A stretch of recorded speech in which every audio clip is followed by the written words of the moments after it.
Today on Metaphysical Mississippi, my sisters, Krista, Jennifer, and of course myself, Emily, are discussing Mother's Day. So stick around.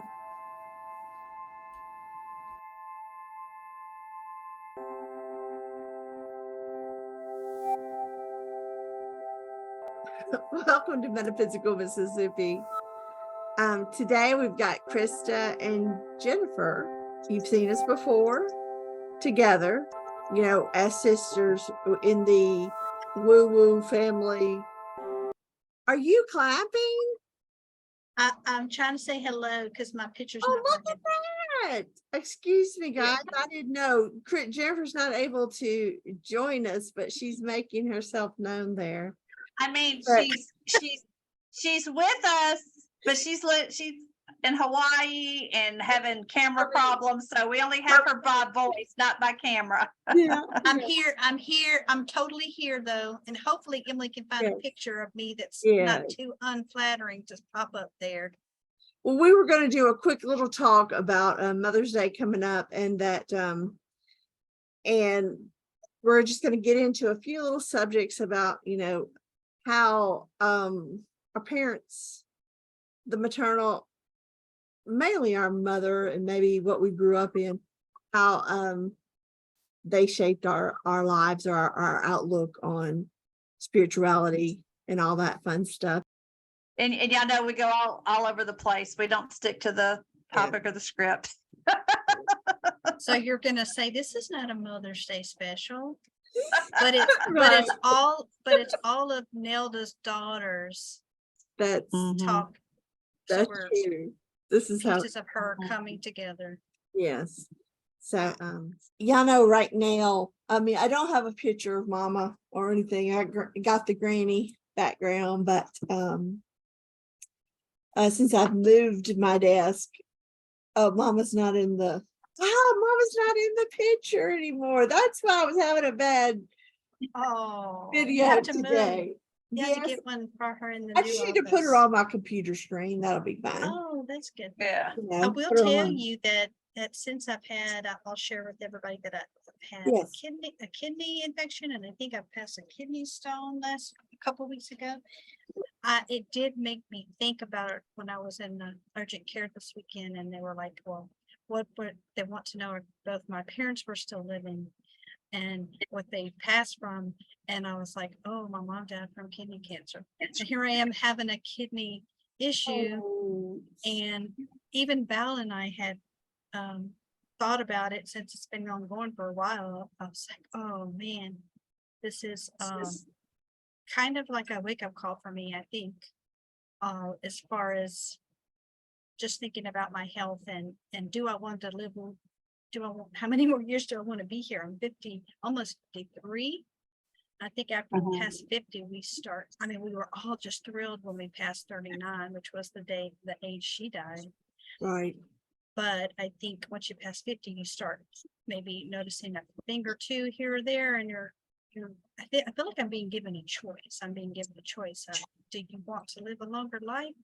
If so, you better start thinking more about what you're putting into your body and how your stress level and everything. So It is something I've been thinking about. When I was I'm gonna circle back, you had mentioned Mom, and I realized that I haven't really spotlighted her. We haven't really talked about her very much, and it may not be this even a time to share her story, because I think it's going to be a little more in depth when I get to that point of wanting to share Mom's story. But Mother's Day being this weekend, I don't really recall if we really celebrated it that much when Mom was alive. Do y'all remember? I mean, I know it was kind of, but I was thinking about that today, and I was trying to remember, did we even text or call Granny on Mother's Day? But I felt it more after.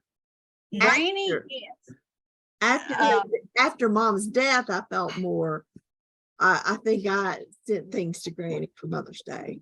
Well, Yeah, see, what me I'm too. trying to remember is, did we celebrate Mother's Day in the church? Because, you know, Royal Church of God we grew up in, there were so many holidays we didn't celebrate. I mean, I feel like we did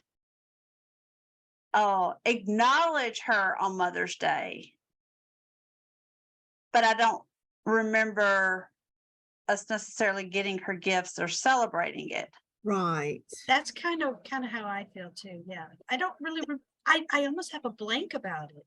Yeah, but I know that once I became an adult and after Mom died, I mean, I sent Granny Mother's Day Yeah. cards every year and probably Yeah. called her Yeah. and so, you know, and I feel like,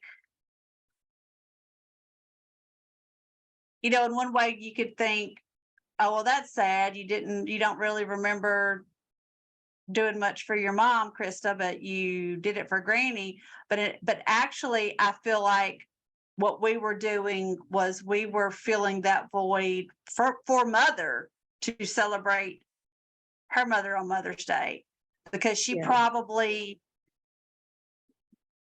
did not do very much for Granny on Mother's Day for two reasons. Number one, we didn't celebrate a lot of the secular or religious holidays because of the Royal Church of God, but also because we, you know, money was tight. So I don't know. We're always in crisis. We were always in crisis. So Yeah. so you know what? I kind of feel like that we did that for our mother. We did that for her.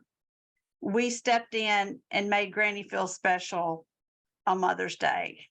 I mean, Yeah. I'm pretty sure I either called Granny or I visited Granny or I sent her a card almost every Mother's Day. Yeah, and I think we all became more aware of Mother's Day after she died. Between the three of us, Yeah, we would always Yeah.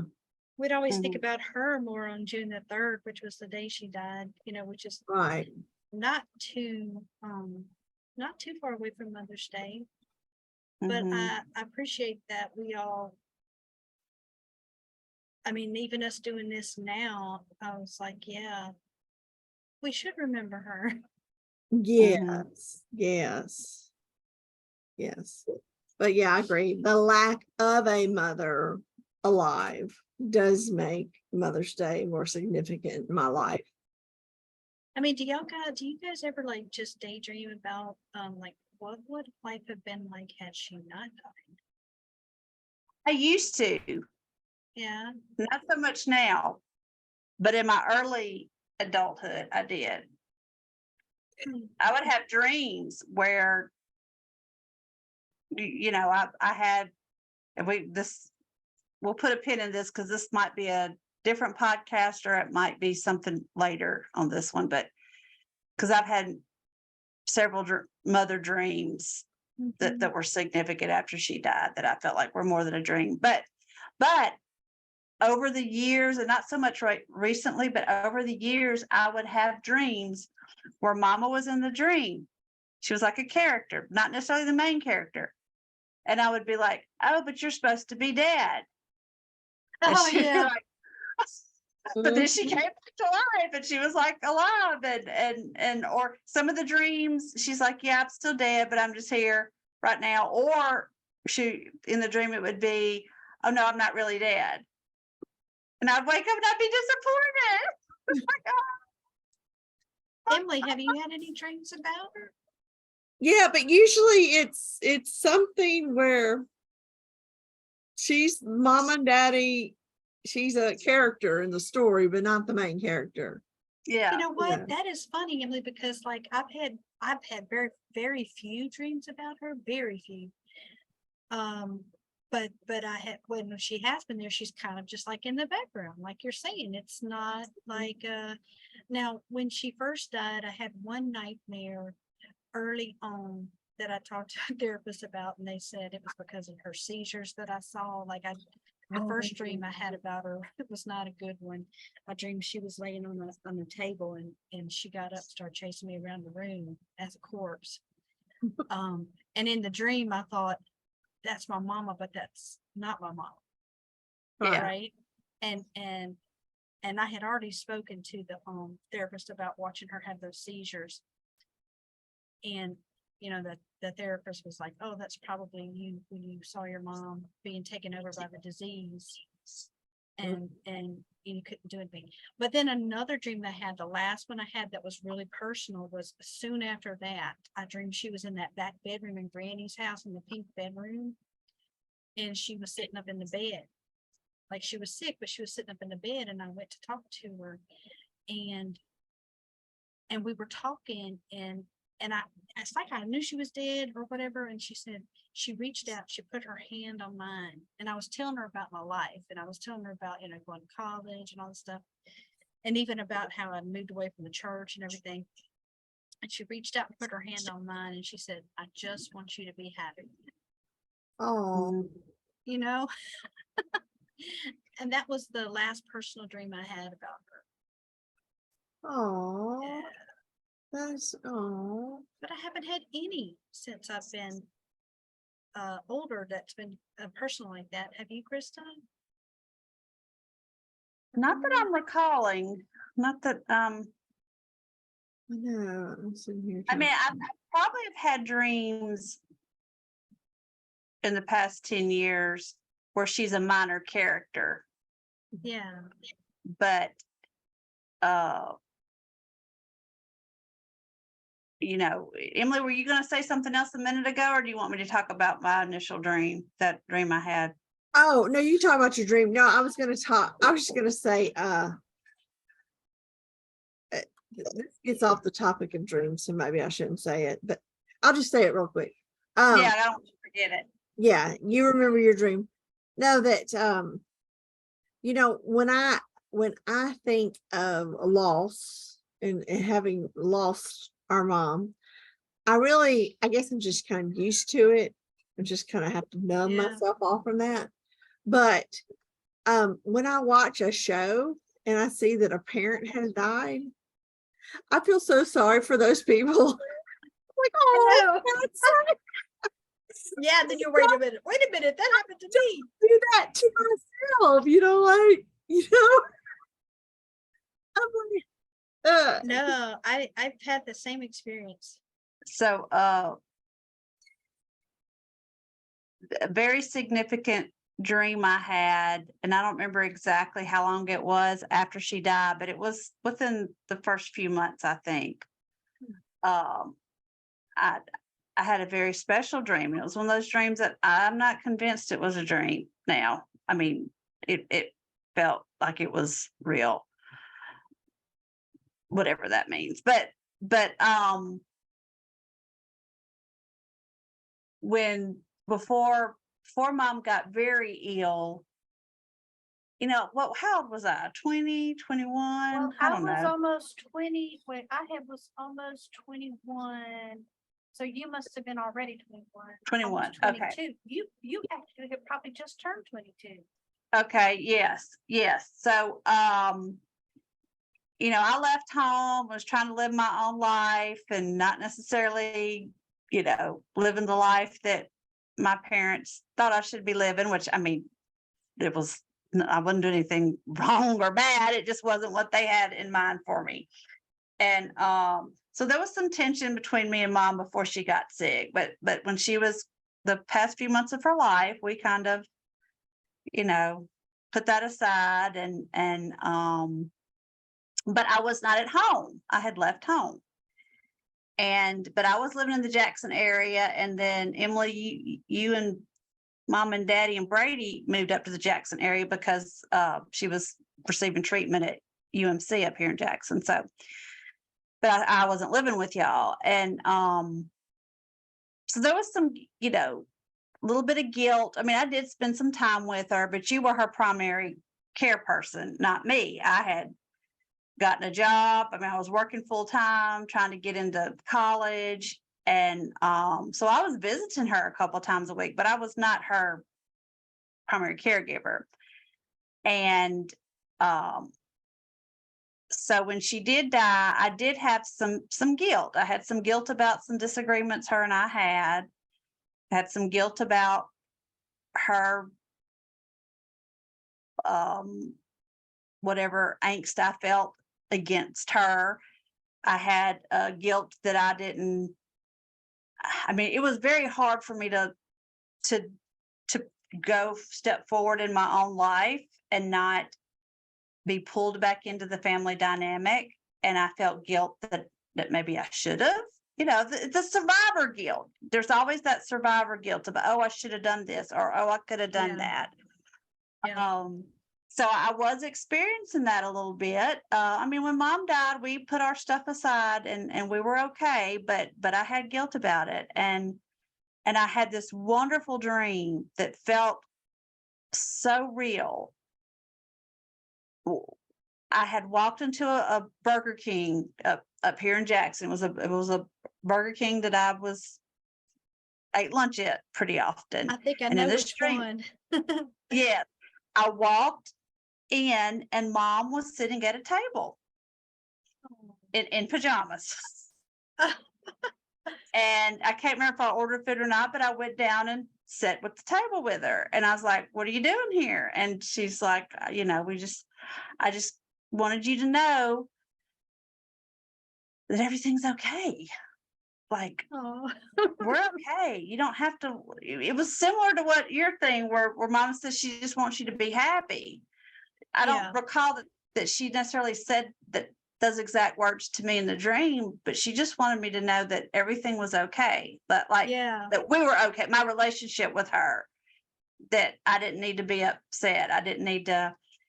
And, the way I interpreted that then, and it still could be the case. I mean, it could have just been my subconscious playing through these things, dealing with my grief, dealing with my guilt, dealing with some even resentments I had toward her, dad, myself, my siblings, life. It, could have just been my subconscious helping me sort those feelings and process them. The other thing I also felt like it could be, because at that time I was kind of I had quit going to church and I was kind of calling myself an atheist. It was really more of an agnostic, but I just needed some time to figure out for myself what I believed, or actually I need some time just not to believe anything. I needed a break. I needed a break from following rules and dogma. And I just needed to figure out life for myself a little bit. So, but anyway, so I really felt like that was God or an angel giving me this dream to comfort me. Yeah. So that was the second thing I thought, but later I began to accept the fact that I think that was mom's spirit or soul. Like that was mom's essence. Yeah. So whichever one of those, or there's probably other things it could have been, but either of those three scenarios of what the dream was, it was more than just a dream. It was significant. And it could have been all three of those possibilities of what that dream really was is probably the truth. But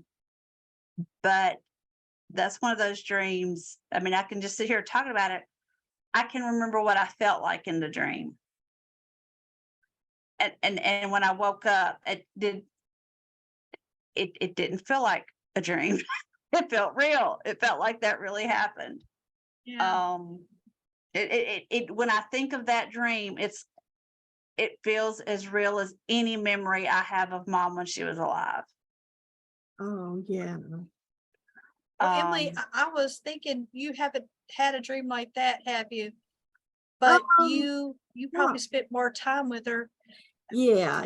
And you probably got to have those conversations that Krista and I didn't have.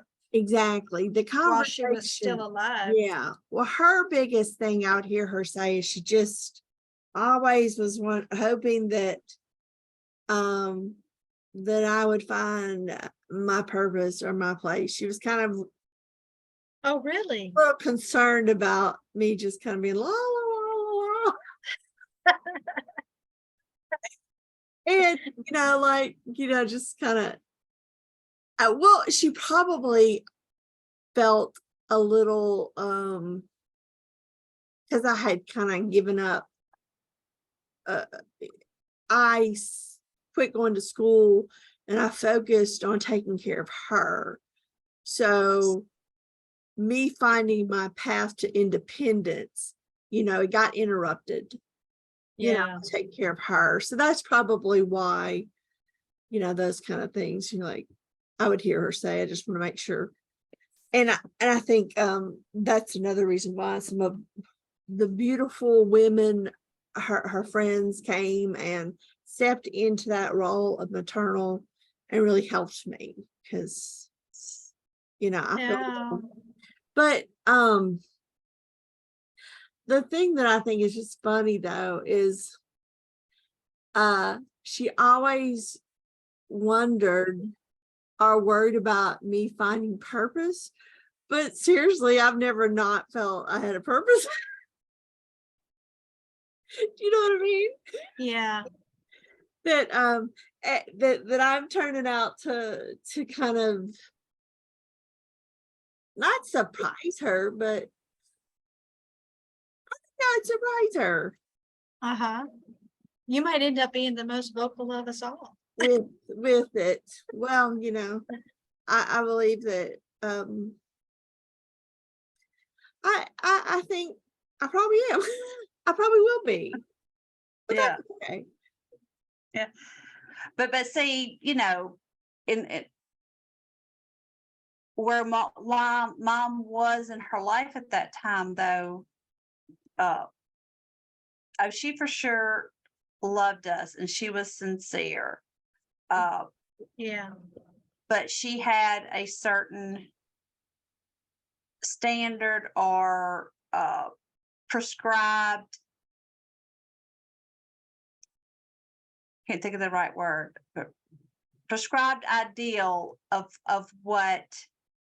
how life should be lived and how people should not only live their life, but her idea of what a purpose or goal should be Well, was in a nice little box. yeah. I think she mean, what was- I loved about Granny is Granny, by the time we were close to Granny, purpose or job or goal or career, that wasn't what was important. What Granny taught us is you don't even purpose, you just love people, you just live in love. That's Yeah. purpose. That's purpose enough. Yeah. It's So funny because, when we do think about the chain of events, and I'm not saying that things happen for a reason, I'm just meditating on what did happen. I probably, and maybe all of us, developed a relationship with Granny that we maybe wouldn't otherwise have developed. Yes. Yes. I mean, I spent time and connected with her in an attempt to bridge a gap to cover a loss. And I think that we were that for Granny too. We were her way of being with Mom. Right. okay, so what just occurred to me? I've never thought of it this way. But Mama leaving, her losing Mom brought something to Granny that she wouldn't have had. I know. When she lost Mom, she actually gained 3 new daughters. Yeah. Mhm. And not only did she gain us, that where we looked to her as our mother figure, and she looked to us to do As her those things that daughters. the grown daughter would do. Many, kind of like what you said, Emily, about when Mom died, a lot of her friends stepped in and filled those roles Yeah. for us, but mainly you because you were still at home. Yeah. A lot of younger women stepped up and filled that role for Granny. How many of our aunts and second, I third don't- cousins, her nieces who would step in and do those things, Well, y'all know how, and I don't want to mention because I don't want to mention people's names, but you can probably figure out a particular great grandniece of hers or great niece of hers that was in her life and drive her to church. Yeah. And it's funny. I haven't shared this with y'all, I don't think, but I am just getting such strong impressions about me going to Pisco and me I I almost hear Granny saying, now you two need to be there for each other.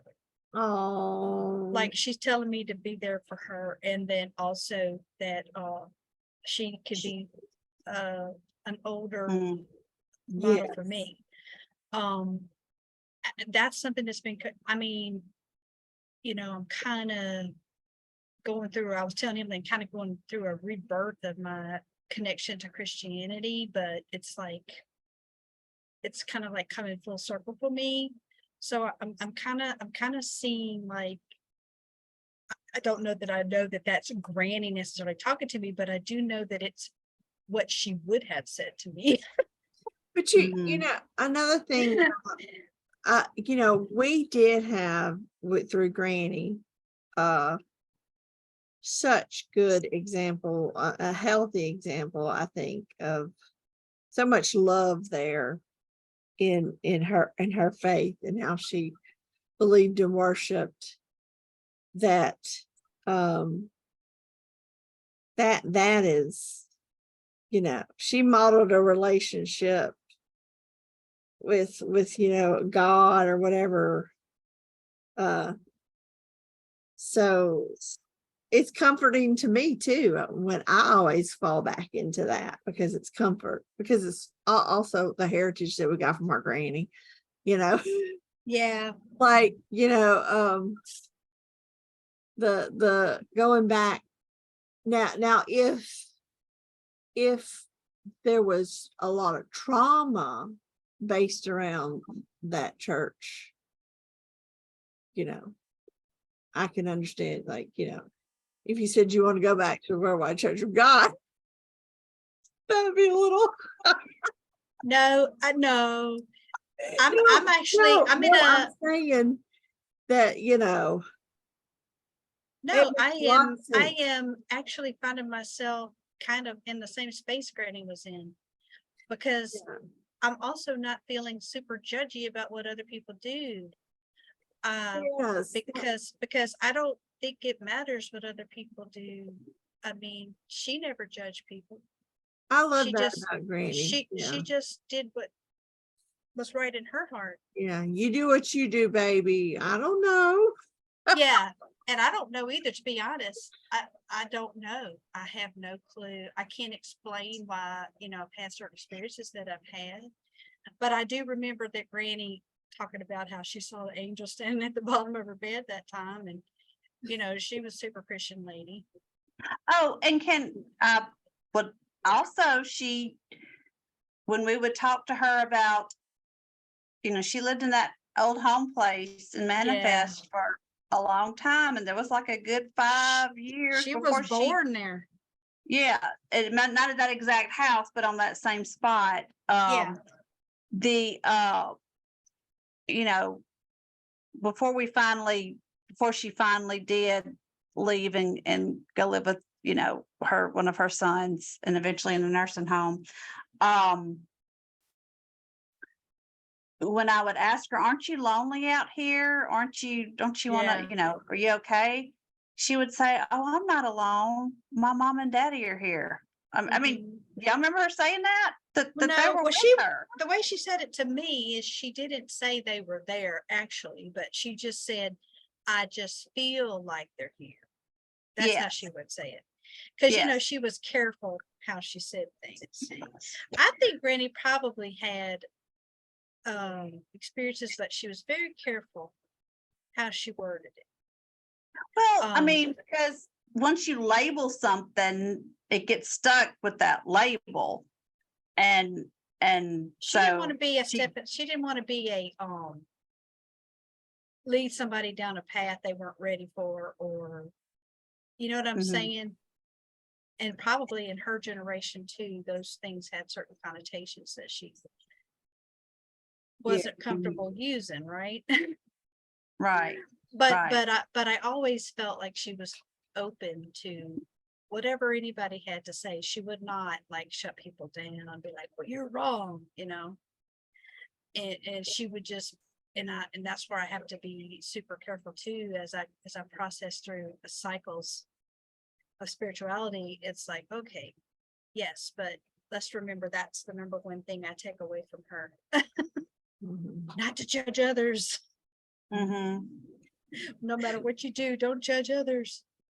Or Yeah. judge yourself, or judge, not just judge others, but we don't have to judge what truth is. We don't have to judge what's right or what's wrong. And just because you like, she was not confused about her connection to God. She was very confident in it. And she was even careful when I would ask her questions about it. She didn't try to tell me how. All she would say is, like Emily said, read your Bible. Mm-hmm. Yeah. And I was gonna say though, well, her and the death of mom and the church we were brought up in, and how things were set up in such a way. I mean, we can do this in any walk, any spiritual, any kind of, name it and claim it, prayer, speak it into, like the secret, any of these ways. You can have a 1 + 1 = 2, like you don't say anything because your words have power and all that kind of stuff. I was going to say that we were brought up, praying. Like, we prayed when mom got sick, and when she did not survive, the what is it saying, your castle was built on sand, and it just, everything in our church, the anointings, the everything, the praying that she would be healed and saved, everything that we put, oh, if I do this and do this, and if I act right, and if I save myself for marriage, or if it's like all these things that you do, you still cannot control an outcome. Yeah. And that was exactly the right. biggest lesson that I learned after mom passed away. Well, And of course, Granny lived that too, Well, I was thinking about that. Just think about the life she lived and the impression she gave people. But she also suffered a lot of things. So just because she lived a good Christian life does not mean that she didn't suffer. Right. And I don't think anybody gets away from suffering in this life. Right. Yeah, right. No matter what your spiritual path is, you cannot expect any of the, I mean, God never says, and I don't know of any spiritual practice that ever says that you will not have challenges and that you will not have suffer. So that's how you deal with it. Yeah. So yeah, that did teach. I think that taught me at a very early age, just not to well, what she did was she was able to take those knocks that came in life and kind of move through them without becoming bitter. Yes. Or maybe if she was bitter, we didn't know it. The time she may have been. Maybe we didn't see it. Past it. By the time we experienced her, she had dealt with it. Or she had enough responsibility not to show it to us. Well, my personal bitter years were in my 40s. So once I hit 50, I'm no longer bitter. I'm just like, oh. Well, I do feel like there was bitterness, more disappointment than Yeah. maybe bitterness. And I do think that manifested with the depression. I didn't realize it then, but I see now. I do think mom suffered from depression, and it was Oh, not our mother, something yes. you. Oh, yeah, I was talking about Granny. I don't think Mama dealt with Oh, y'all stuff. talking about Granny? I was Yeah, talking. yeah. Oh, No, we were talking about Granny, not Mama. No, Mama didn't deal very Right. well. you're talking about Granny. No, Yeah. Granny. Okay, but Granny also.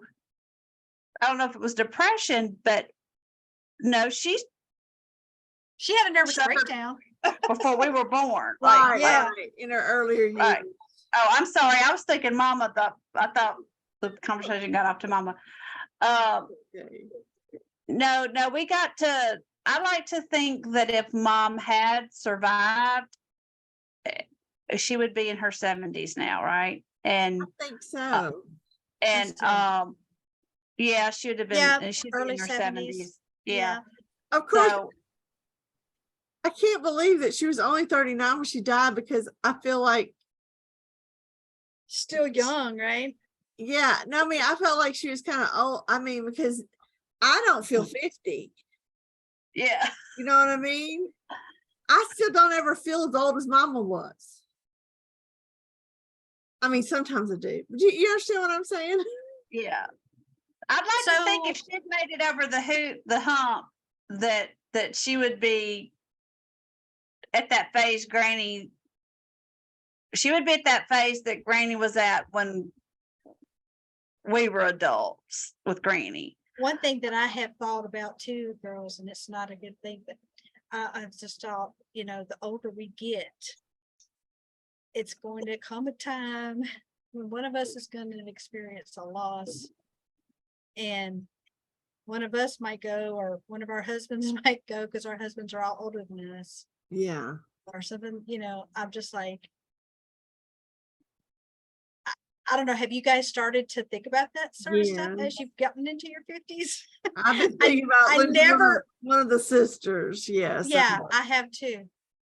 I don't know why I've been Yeah. thinking about that, and I hope it's not me, but I hope it's not one of y'all Oh. either. I know. Oh no, I haven't really thought about the sisters. I mean, my husband's 10 years older than me, so I've always like Oh, yeah. had that little worry about him. Well, yeah, it's kind of like a given of like, they're older, they're real. As long as I have my sisters, but it's gonna be scary with If one of us dies. Yeah. Oh yeah. Not Yeah, because scary, I've but been, yeah, because I've been thinking that we were all gonna be the Golden Girls, and exactly. when we're in our 80s and 90s, we'll all be living together or something. So Exactly. y'all my retirement plan. So y'all need to Same. This is why I want to kind of like come back to myself. There's this other thing that I'm going through is the what ifs we had never left Jonesville scenario. When you Because- were little, you mean? Yeah, like what if we never got homeless when I was 10 years old and got kicked out of that house? What if we had stayed? I actually feel like there's a part of me that never left. Like there's another lifetime where I didn't leave, and that's where I'm kind of merging with that one. I keep thinking, because in one way it doesn't make any sense for me to be there, but every time I go away, I just got to go back. It's like I cannot. Or what Not- or what if they never joined the church and Dad was still working for Cola on Saturdays? I thought about all of that. What if Papa Bill would have just done what the Masons wanted to do? Oh, yeah. You Oh. know, I mean, I think about all of it, but I also am just feeling like, let's say things went wrong, okay? somewhere that wasn't in your life plan, but something went off that changed your life plan that wasn't you, like your parents joining a cult, you know, or your mama dying of cancer, or your grandfather dying of a heart attack prematurely, that set everybody's life on a certain course. That's true. It's possible that there's a healing possibility where you can kind of recapture what's been lost by ending up where you would have ended up. Does that make sense? Yeah.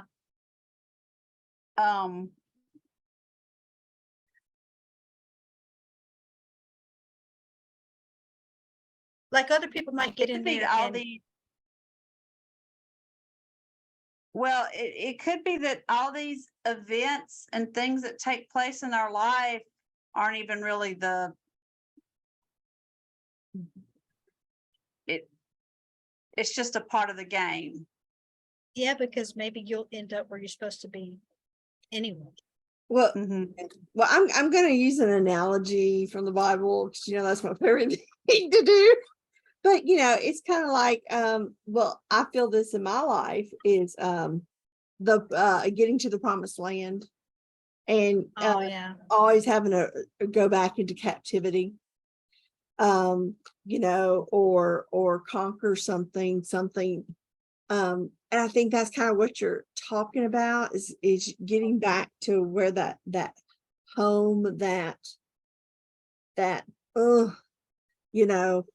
where I mean, I feel a pull to keep coming back to Jackson, and I'm like, why would I want to be in Jackson? That same pull you have to come back here, Jennifer. Yeah. And I had that pull, and part of it too was a lot of things happened in Jackson. A lot of coming of age things, and with mom's death and something. There was a reason that I was there. Yeah. Or had spiritual awakenings, and I really don't. There's not a particular place, but there's there's not an actual place, but I know exactly what you're saying.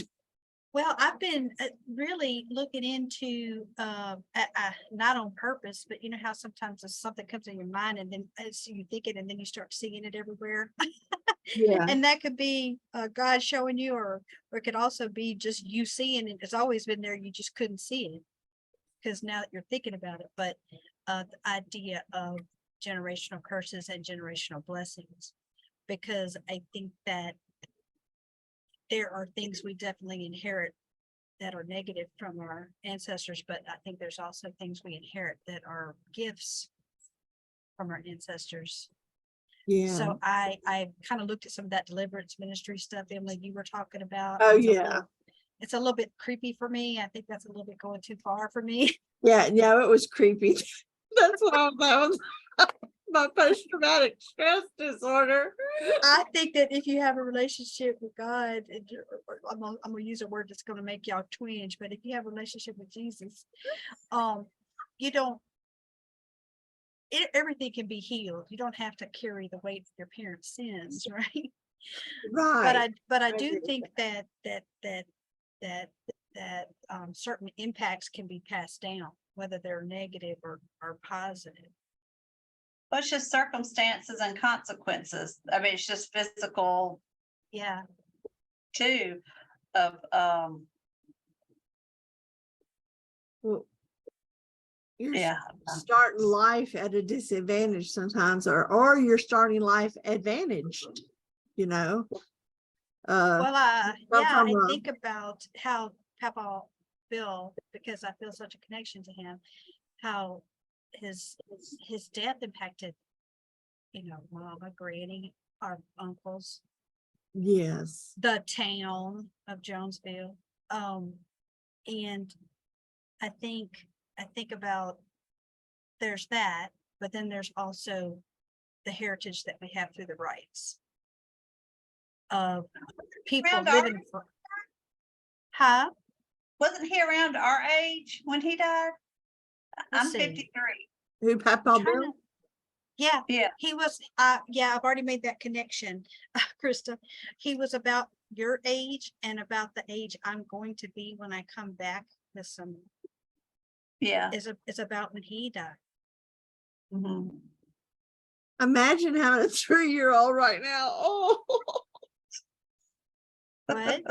I said, imagine mama having was- a 2 or 3-year-old right now Yeah. to be responsible for. Oh, no, Something go on. leaving. Oh, I was just, no, it's okay. Oh, but Well, our Um, mothers, we're talking about mothers, but they pass on to us lessons, if we want to call the negative parts the lessons. And then they also pass on great examples. yes, yes. What do y'all think? I'm just curious about this concept of, and I know we kind of all have different spiritual views, and that's good. But what do you think about the concept of healing things for your parents? Because I'm kind of on the fence about it. I think we inherit things like just bad habits of just seeing, just like examples that were set for us, or there may be a chemical imbalance proclivity, alcoholism or whatever. But I feel that, well, if I go the Christian way, once once the Christ thing has happened, Yeah. baptism, that that I'm not responsible for my parents. Yeah. So do you feel like that deliverance ministry stuff was a little bit a side path that wasn't helpful? I believe, correct. No, I believe you need to recognize that there's a reason why, recognize that that you may need counseling if Yeah. your family coming from a dysfunctional family. I believe that healing can be, that there is healing that with anything. Let's just say it doesn't even have to be in the Christian aspect of it, but if you recognize that every person, you may have bipolar people or bipolar in your family, then hopefully with some enlightenment you realize, ooh, I need to get treatment. Yeah. If there is a pill that can help me control this chemical imbalance, then I believe having enlightenment or accepting Christ, or in a meditation program or whatever, seeking guidance from an ascended master would enlighten you to know that there is other treatment options. It may not be something you get from, a doctor. But do you understand what I'm saying? I think Yeah. we all can ascend or have enlightenment, or, have Christ in our life, or that it may not be a curse, but we all have baggage, Yeah, for sure. and we all sometimes have to deal with that baggage and recognize the baggage and then take steps to heal. What's yours? I feel like that, and my view on it has tweaked a little bit pretty recently.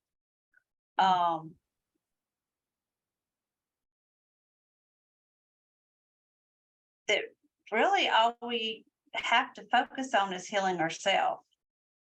Yeah.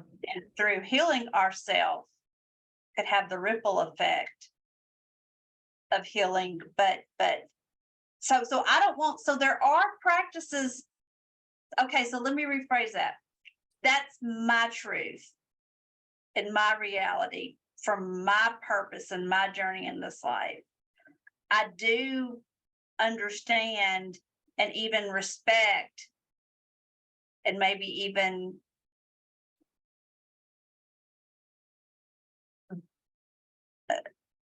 see the validity in different practices or faiths or that have that, like shamanism or whatever, that have that thing of healing the ancestors, and you go back and you go to the underworld, all those things. Like, I'm not saying they're not right or that they're wrong. Like, there's value in that belief system for those who practice that belief system. Right. But where I think my role or my purpose is to heal myself. Yes. And do my inner work and clean up my shit. Yes. The best way I can clean up somebody else's shit is clean up my shit. I think we all agree on that. I mean, whatever Yeah. perspective you look at it, I think there's a lot of disagreement even in Christianity about whether, what's appropriate and what's not appropriate where that's concerned. I think you have purists. Say, I might offend somebody, but it's really convenient to have the excuse of I'm cursed, or there's a curse, or I'm suffering because of the consequences of my ancestors, which could very well be true. Like Emily said earlier, I'd be like, if you suffered or lived through consequences of actions from an ancestor, whether it was your parents or many generations back, that's true. That happens. Yes.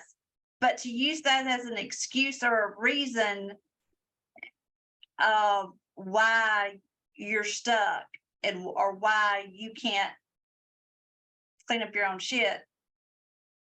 It's so funny because I've been listening to stuff about spiritual warfare, and we know that goes on, but I've been listening to it from a Christian perspective, and I really think a lot of Christian people don't want to acknowledge. I mean, our church did, but they kind of took it to a weird place. They went overboard with the demon stuff, which didn't make me feel safe. And they didn't focus on the message of being protected, on how to protect yourself. But here's the thing, even one discussion I heard lately, they were like, so many people say the devil made me do it. What about your responsibility? I think this just distraction to do things. Woo-woo, scary, scary, scary. Let's talk about, well, if you're talking about having a cursed life, I believe that a child that was born in their mother might have been a sex slave, and a child has to grow up under a bed of a brothel. Yeah. They're disadvantaged. To me, any God can I believe, in my personal belief, God can redeem situations, but that person's going to need some kind of counseling. I mean, I'm just saying that this is just normal. Just normal counseling could just be talking to somebody, just telling them that what you grew up in is not normal, or it's not what everybody else grows up in. Well, and also hope the most important thing. And even if, like, I was listening to, I don't know if that Freemason video I sent y'all, but where they want you to repent for what your grandfather did. Look, right. I don't think that I can do that. I don't think it's my place to, but I will say this, I can I can look, I can have knowledge, I can gain knowledge about what happened in my past that may have led me to where I am. I mean, certainly his death caused my mother to grow up a certain way, and caused her to have certain kinds of anxiety, which was passed on to us. So what is helpful for me to understand is how these things affected me, and how these things affected my family, so that I can know what kind of healing I need. Right. You know, because if you can't ever see what made something happen, like daddy being abused and him, you know, being the kind of person he was when when he was unhealed, that, you know, it just it doesn't excuse things, but it might give you some information on how you can heal yourself. Well, when people are going through healing, there's also resentment and anger of like, why? I mean, some other people believe, you know, that you choose the life you come back into, and that's personally not my belief. But you know, people who believe in reincarnation or whatever, that you're reworking things. But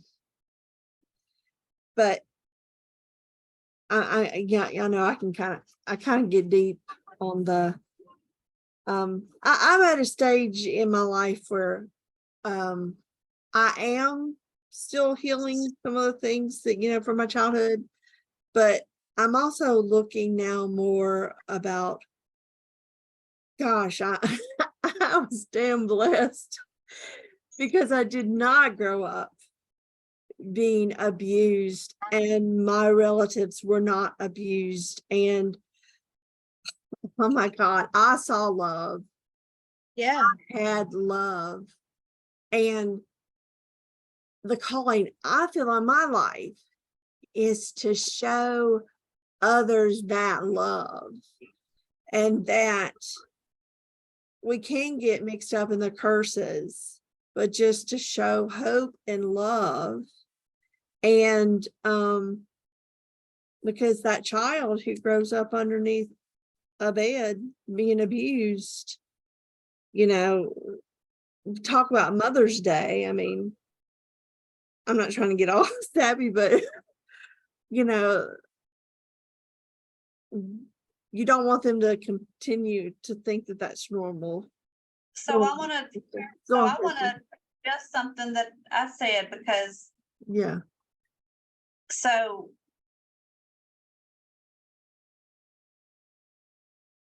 you know, I think a lot of us are very empathetic and we can feel people's feelings. So just because we haven't experienced something doesn't mean we can't feel the pain of others, or feel the suffering, even if we don't live the suffering ourselves. Yeah. But there are things that we haven't had to experience in this lifetime tangibly, physically.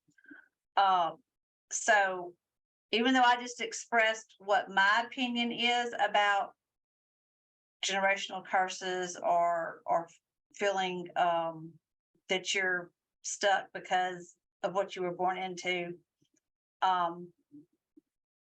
that's where I am. But that's not that's not everybody's reality. And if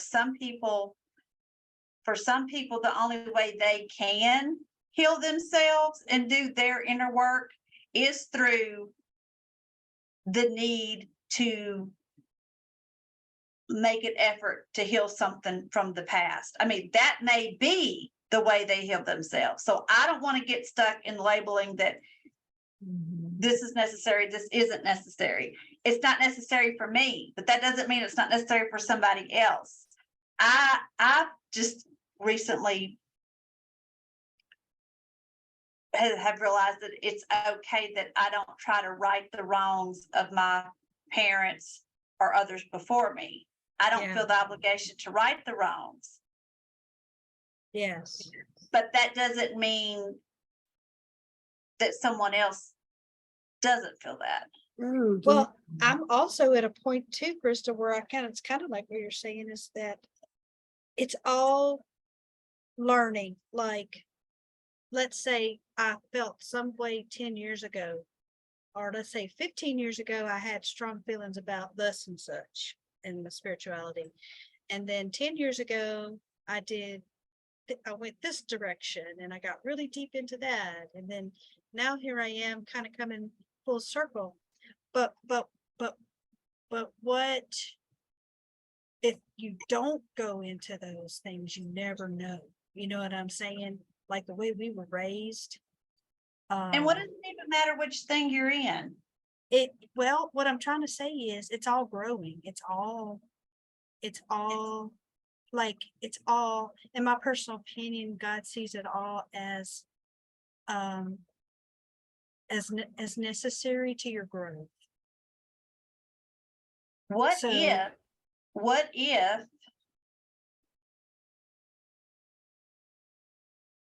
I'm just going to throw this out there because it just occurred to me.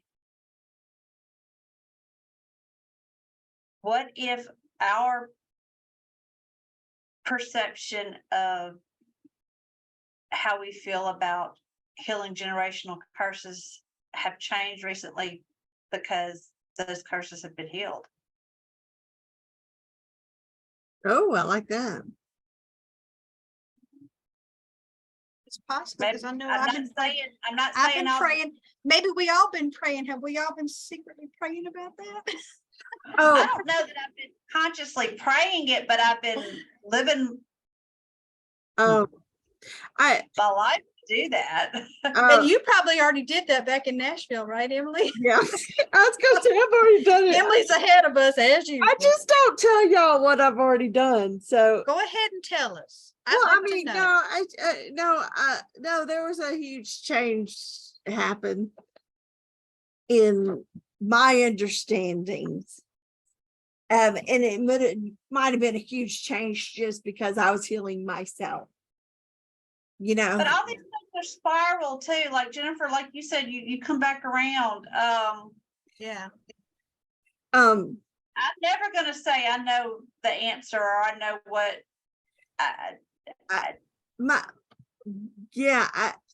there's just so right now, yeah, I don't know the answer, but I agree that I know what works for me. Something else might work for you. You know, I just think, I think about how Granny used to say she didn't ever try to tell nobody right, what they should do. She just shared what she did. exactly. And that's how I want to, yeah, that's how, I try to is- tell myself that too. that's Just how I like want to live my life never, too. she didn't want to assume to tell anybody. And oh my God, a lot of the stuff I was into when I was close to her, I don't know why she didn't say more to me. I cannot believe she kept her mouth shut when I think about the things I was doing when I was around her. You know, I was like, but she just didn't. I mean, the only thing she did say to me is she was afraid that I would be driving around on those roads and a motorcycle gang would get me. That's what she used to say. But she just main thing was setting the example. I mean, Yeah. I'm like, it's a lot harder to set an example than to preach to somebody, right? It's easy to preach, Right. much harder to live it. But I've also been with people I have met lately. I do find that people who come from different backgrounds, that they have those wise women in their life as Yeah. well, who had different religious traditions than what we were brought up in, but it was the same love and wisdom that came through that Granny had. Did y'all hear the podcast that I sent about I don't know if you had time to listen to it, that guy that lives up in Amwell? And he was talking. Oh, I didn't listen to it yet. G.W. Wright. He was reading from a ledger. It was an old Baptist church that was up in the hills before they moved down to Manifest, I think. Oh, that was probably, yeah, that George was, Washington Wright. I think that was our yeah. great grandfather. And y'all, he was one of the I don't know what you call him, but he was in the church, and when people would do things, he would be on part of the committee to intervene, what they called laboring. Okay. So he was reading from this ledger and say, G.W. Wright labored with sister so-and-so for dancing. G.W. Wright labored with so-and-so for going to for having a drink. Or, I mean, y'all should listen to it. And it's not right away. You have to get a little far down into the podcast. They keep mentioning all these people, and they keep mentioning G.W. Wright laboring with people. Well, Now, I don't know what that means. He's in the books, at the Pisgah Baptist Church. Well, So people be put out of church for dancing. he's dealing with it. Yeah. I was like, wow, that is actually not the impression I got from Pisgah. I never got a feeling, and I know he was one of the founders of that church, right? I never got the feeling of, I don't know, maybe dancing was a big sin back in then. But in my generation, I never heard Granny say anything about not dancing. I don't know. Oh, but that was big Southern Baptist. You don't drink, you don't dance. Yeah, I guess that's changed a lot. Of course, I was up in, I know Granny said that Daisy told on them for going for swimming in a swimming hole one time.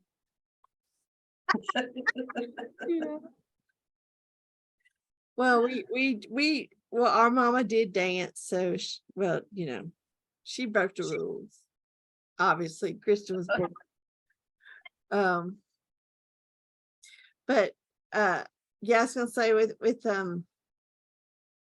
I think in any of these, losing mom and learning that, a lot of people say obedience, like this is in any walk of life. Like someone who's a health guru who does everything right and still dies an early death. That there's nothing that we think we're in control, but there's really nothing. I mean, we do have some responsibility, okay? But keeping the 10 commandments or following these 10 rules does not guarantee shit.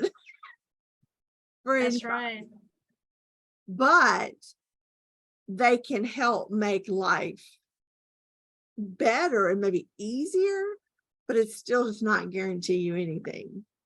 I think nothing is guaranteed. And even if I did get dunked, and accepted Jesus Christ as my personal savior, I'm not dead yet, and I really don't know for sure yet if I got into heaven,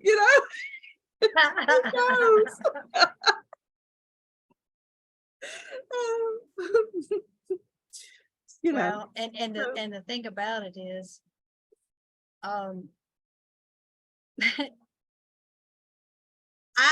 that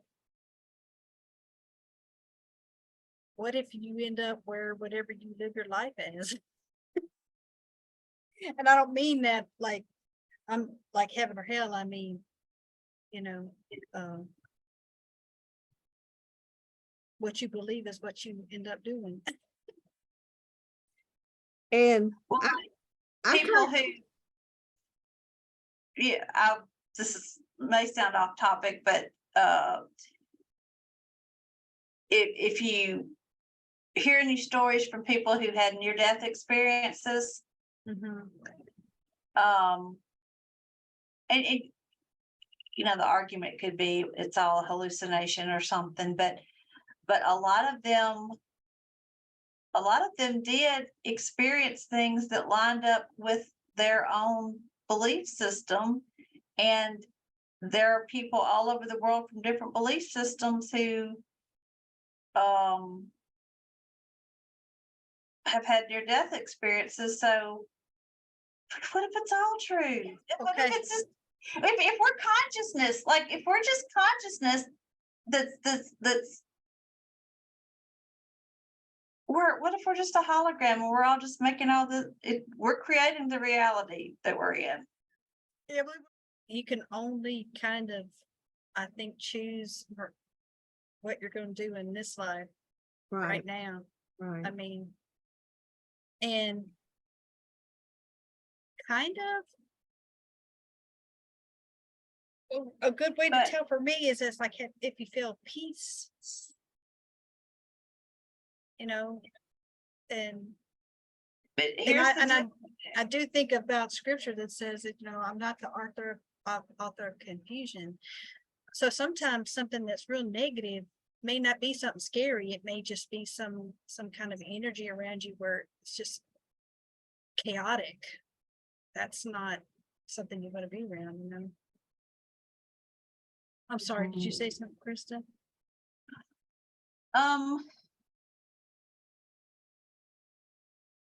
You know, sometimes I do feel like a hypocrite of just, okay, I'm sitting around philosophizing, but because these are the things that go around in my head Yeah, 24/7. I mean, me too. but I could sit around and philosophize and say, oh, I think it's this, or I think it's that, or this is what life is, or this is what,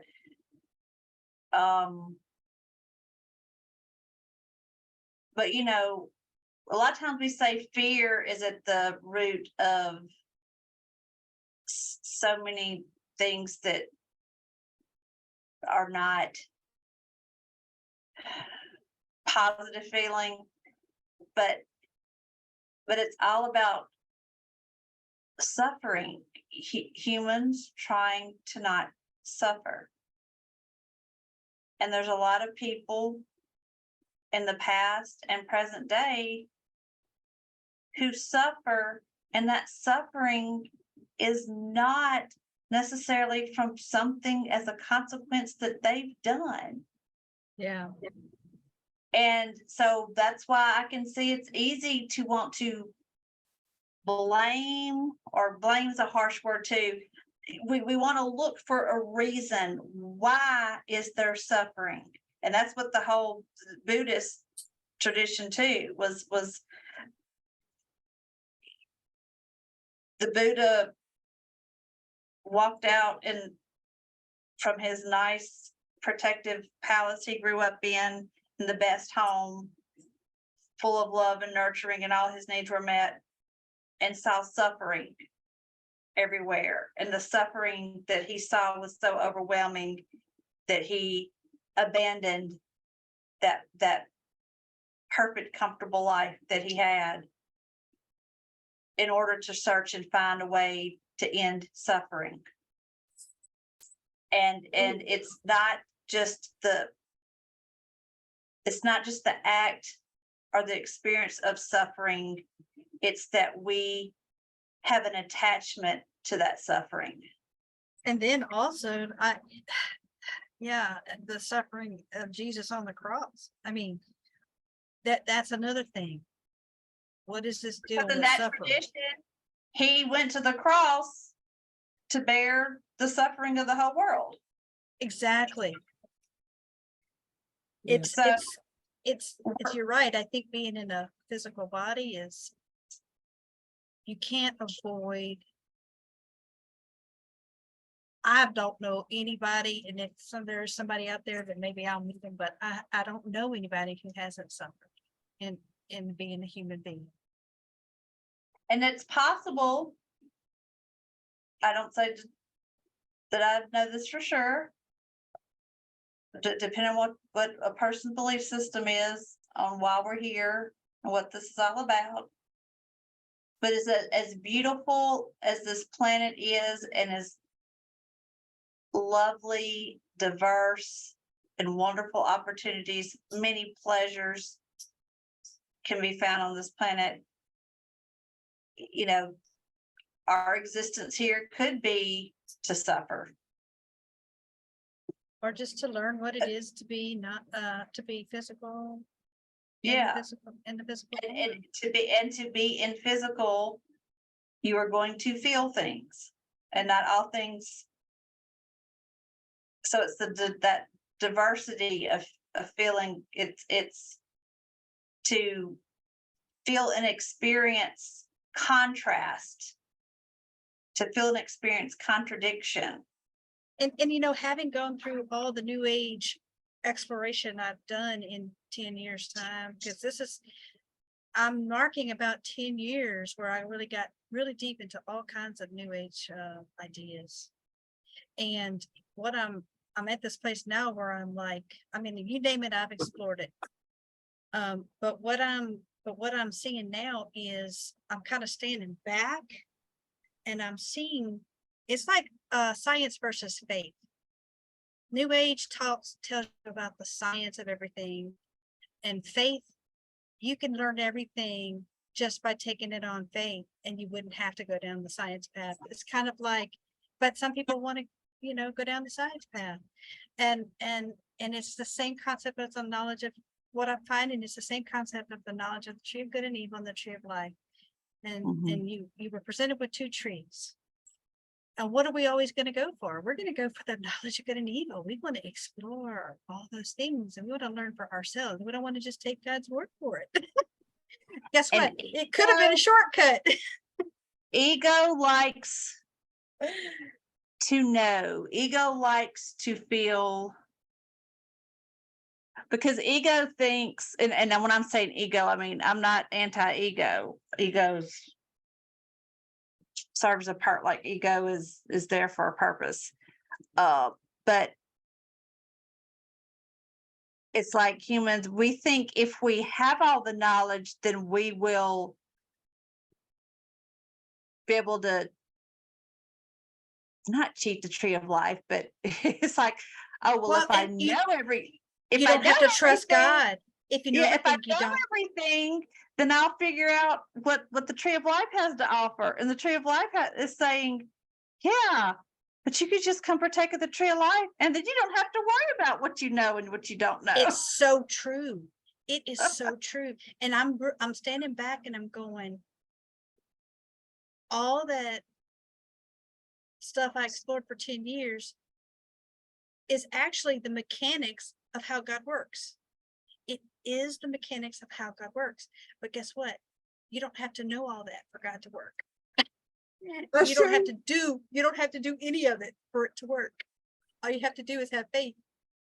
So it's not, but what I'm seeing now is that, but perhaps I needed to go through all of that. I was gonna say, like, you're where you are because you went through it. I know. Exactly. Because I wouldn't have been able to come out on the other side and say. And I also want to say 10 years from now, you're probably going to be at another phase of something. Exactly. Because we never stop growing. But you still, it's like, though, you can be given a field, plant seeds, water, and an instruction book, and you still till and bear fruit. Or you can do it through faith, and you still have to work, though. Oh, I admire people. The doing it through faith will be, you go just forage the food. It's a short. Oh, there you go, Krista. Thank you. That's y'all better. Faith versus farm. Faith is the shortcut. That's it, Krista. Great analogy. So yeah, you can grow your food, or you can just go forage it and have faith that when you wake up, when you go out there, you'll find something. Oh my gosh. Okay. So I'm just having a hope. So I might be wrong, but it seems like in our social studies classes, the advent of civilization was born from agriculture. Like yeah, that's what they say. yeah. So, but it's almost like, but in some ways it was our downfall, because then we became dependent on now we have to do it this way, and we lost that that faith and that trust of things will provide. Now, I'm sure the process or the evolution into agriculture was encouraged because of calamities, natural disasters that happened, And needing famine, slavery workforces and that you And- get fed well, yeah, to that build your too. big pyramids. So Yes. You've got to have wheat. found technology that just moved the rocks. Well, yeah, that too. That too. But Maybe faith was so great back then that you could move rocks with faith. says that somewhere in the Bible, don't it? That I don't know. you can move it with the faith of a mustard seed. You can move a mountain, or am I making that up? Oh, you're Krista, you're right. She's on it tonight. She's on it. Preach it, girl. Preach it. I won't tell nobody you're a Christian. I'm just kidding. I'm not anything. I'm all of it. Yeah. Yeah. I'm nothing and I'm everything. I pick what I'm eclectic. Yeah. I feel like this today. Yeah, I've Oh, said that man. many times. I wake up in the morning and go, what am I going to believe today? Seriously. And you know what I'm thinking though? I know y'all can't see my face, and we're all a piece of mom. I've been sitting here thinking that from time to time. We're talking about Mother's Day, And We're Daddy. all- Hey, we're talking about Mother's Day. but we're focusing on Mother, and Uh-huh. we all have pieces of her. We're all a part of her. And when we come together, we're more parts of her, you know? Yes. Mhm. And there is this feeling I'm beginning to have, and it's probably because I'm thousands and thousands of miles away from my family. But I am getting this awareness that, I mean, let's say I live to be 80 something. Let's just say I live that long. That's only 30 more years. Oh. That's only 30 more years. How am I going to spend it? And what if I don't have 30 years? What's important that I be doing right now? And I can't think of Here's anything what's more. even scarier. Here's what's even scarier. What if you had 50 more years? Well, I mean, Granny kept wondering why she was still alive. I mean, that could happen to us too. So the thing is, oh my gosh, if I got to be here 50 more years, like, let's make the best of it. Well, what's important to you? What's important to me is, as the older I get, is the feeling of home, the feeling of family. And you know how Granny said she's just there for people? I kind of feel like that's going to be my job, just to be there, take on that role of, you know, we might have relatives from far away that want to come sometime, and maybe they'll come once. And I love when Uncle John came to visit that time. Yeah. Just go hang out in the graveyard. We have 5 or 6 generations of our family buried, Mhm. and maybe become a person that works with that. You know? Oh, yeah. Maybe just pray for people. You know, Mhm. I'm not really sure that y'all, the old Jennifer always had a plan and had something set up when I got where I was going to go to my next place, and I don't have a plan. I don't know what I'm going to be doing for a plan. Not because I haven't applied for a job and I haven't got accepted. I haven't applied for a job because I don't want to decide right now. It's kind of like I'm kind of tired of, I mean, I might want to do something on my own, come up with something on my own. Well, I mean,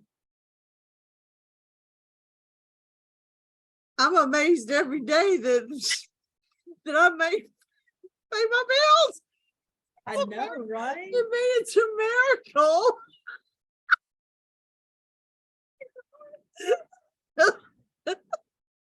Yeah. You know, So, it sounds sappy, but you can do it too. I mean, it's good to have goals. And of course, we live in this society where, like Emily said, we got to pay bills. We still got things to do.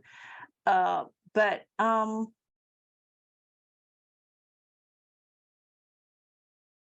just to be of service and love, that's purpose enough. And you don't even have to have that as a perfect purpose. Just being. Well, girls, I just felt like that was just divine timing and us get together to talk and to, I think, as we might have mentioned earlier in podcasts, that we maybe didn't really talk very much about mom, but I feel like just discussing it, that we've all been kind of separated by distance and we're about to all kind of come back together, because I don't know if we've announced it, Jennifer, that Yes. you I'm are- moving back to Louisiana.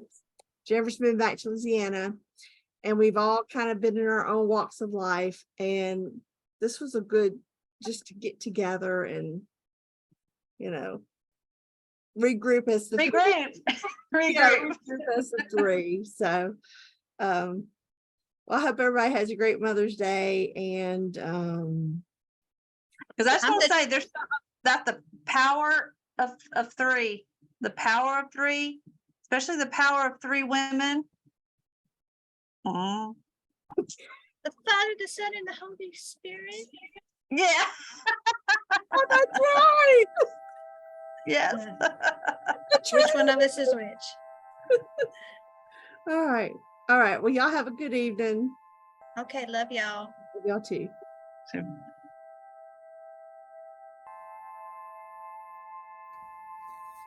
The views expressed by guests are their own, and their appearance on the program does not imply an endorsement of them or any entity they represent.